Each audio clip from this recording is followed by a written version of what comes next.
L'Algérie et l'Espagne ont longtemps entretenu des relations solides, notamment dans les domaines économiques et sécuritaires.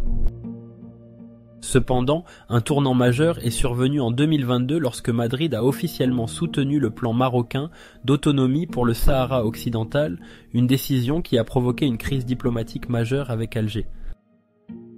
L'Algérie, fervente défenseuse du droit à l'autodétermination du peuple sahraoui, a vivement réagi en rappelant son ambassadeur à Madrid et en suspendant certains accords économiques, notamment sur le gaz. Malgré cette tension, les signaux récents laissent entrevoir un apaisement progressif des relations. La rencontre à Madrid entre le ministre de l'Intérieur espagnol, Fernando Grande Marlaska, et son homologue algérien, Ibrahim Mourad, en est une illustration. Officiellement, cette réunion a porté sur la coopération sécuritaire et la lutte contre le crime organisé et l'immigration clandestine. Mais en arrière-plan, ce dialogue peut être interprété comme une volonté d'Alger de renouer un minimum de dialogue avec Madrid sans pour autant renier sa position sur le Sahara occidental. L'Algérie s'est confrontée à plusieurs défis diplomatiques qui la poussent à adopter une approche plus nuancée vis-à-vis de l'Espagne. Tension avec la France. Ces derniers mois, les relations algéro-françaises ont connu des turbulences, notamment sur la mémoire coloniale, les visas et le rôle de la France dans le dossier saharien. Dans ce contexte, l'Algérie ne peut se permettre d'accumuler trop de tensions avec ses partenaires européens.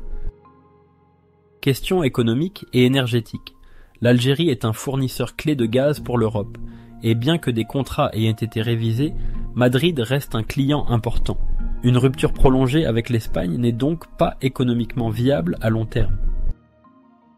Évolution des rapports de force au Maghreb. L'Algérie cherche à renforcer son influence régionale, notamment face au rapprochement entre le Maroc et certains acteurs internationaux, dont l'Espagne et Israël.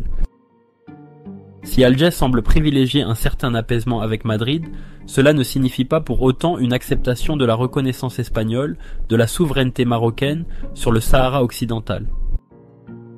Officiellement, l'Algérie maintient sa position historique et continue de soutenir le Front Polisario sur la scène internationale.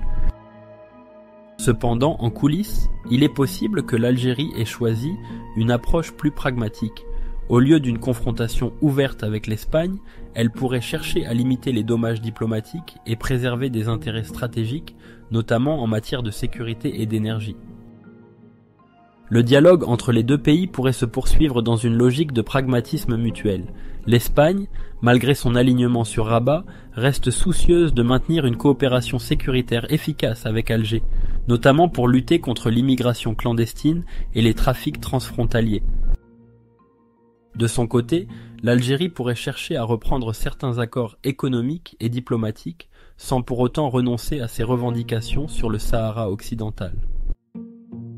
Ainsi, si une réconciliation totale entre Alger et Madrid semble encore lointaine, des signaux montrent que les deux parties sont prêtes à avancer prudemment dans une relation plus équilibrée en tenant compte de leurs intérêts respectifs.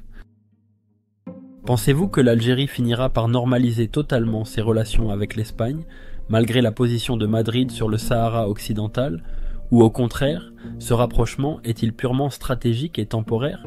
Donnez-nous votre avis en commentaire.